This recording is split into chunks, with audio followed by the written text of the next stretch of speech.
Love offline. When we fell in love, we decided we loved each other so much that we didn't have to stay in touch. How could we let technology take over us? For being in love is more than a relationship status.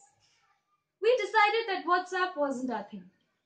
And instead we wrote letters, which was so much better than punching feelings into screens and putting up fights over last scenes. Than two ticks of the color blue talking to a display picture, not you. Then waiting for replies, reading chats instead of eyes. Then conversations and combinations of ones and zeros and fitting our expressions into a set number of emoticons to emote. For no smiley face could match the fire in his eyes when he spoke, or the curve of his lips when he'd laugh at his own stupid jokes. That blush face is not even close to mine when he'd tell me that I was beautiful and I told him you're lying. That when we were alone, our phones didn't need to feed our insecurities and fears as human beings. That our handmade dreams were too big to fit into manufactured machines. Knowing that I was all his and he was all mine, we did not always have to be online. We didn't have to rely on Wi-Fi and towers of signals to signify that we are here. To listen. To be together, we did not need an illusion of an internet connection. And so we wrote letters, handwritten, each letter smitten by thought of the other. Each envelope sealed by the smell of him drenched in his cologne, with his voice silently, gently stuck between the creases of the folds.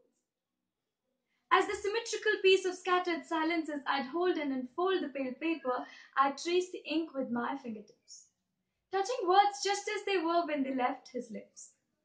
I'd see a world of words that I'd read and reread, live and relive, a world that he wrote for me to reside, for us to reside. And besides, there were no sides. Me on the left, he on the right for his side of story, and vice versa for mine. Never really happened. Let's just call this perks of being offline. All we had was one page, one stage for the dances of our pens, guided by the music that ran in our veins, a melody that sang in our reins, a song called One Love, Two Fools. And to rule out the possibility of deleting conversations, we had this little oddity that we liked to call ones.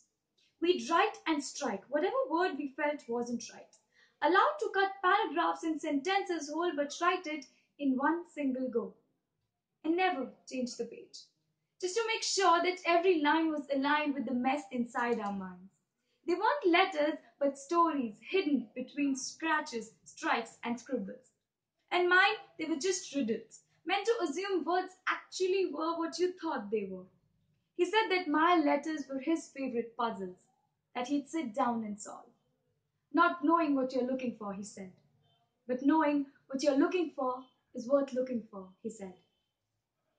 When they say that girls have beautiful handwritings, they lie, because I deserve the worst handwriting award. No, really, you can't tell an H from an N. W's and M's are just the same. R's and V's or F's and T's, they just have a different name. My Y's and G's are lazy incompletes. We never learn from his handwriting, which is flawless and heat. No, not heat. I wrote neat. His handwriting is flawless and neat. Just as it was the day he wrote to me, asking me about my tail and keeping it a secret from my mom. That is the day I learned the blunders of an F which looked like a T could render. He said that the letter had marks of drops that had dried, for he had laughed until he had cried. We wrote what we did what we wrote. Stapled stacks of moments together, called them photographs. Signed them not with names but kisses, called them autographs of our utopia. We wrote until I lost count of the summer nights we lit, of the winter suns we kissed, of the tears we shed, of the fears we bled. And all of this overflowed from my already full drawers. But all of this was 5 years ago. And in love, you never know you've laid yourself bare until defeat hits you unaware. No matter how much you repeat inside your head, I don't care, I don't care, I don't care, I don't care, I don't care, I don't care, I do. When no letter arrives for 4 years straight. When you have to track them down on social media sites looking for signs what went wrong when everything was all right.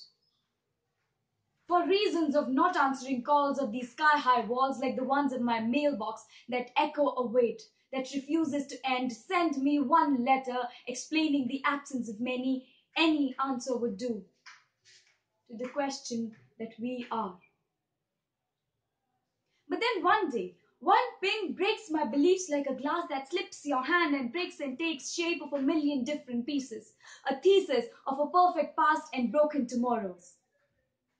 The only text message he ever sent me. A message that doesn't even exist anywhere, that can't be touched or felt or held, can shatter your paper castles in seconds. They come down like a pack of cards to nothing. One message, 14 letters, 2 apostrophes, 2 full stops, just one. I wish there were more. I'm glad there were none. It said so much more than a letter could say ever. It read, I'm sorry. It's over. Guess I had to be online to be in love.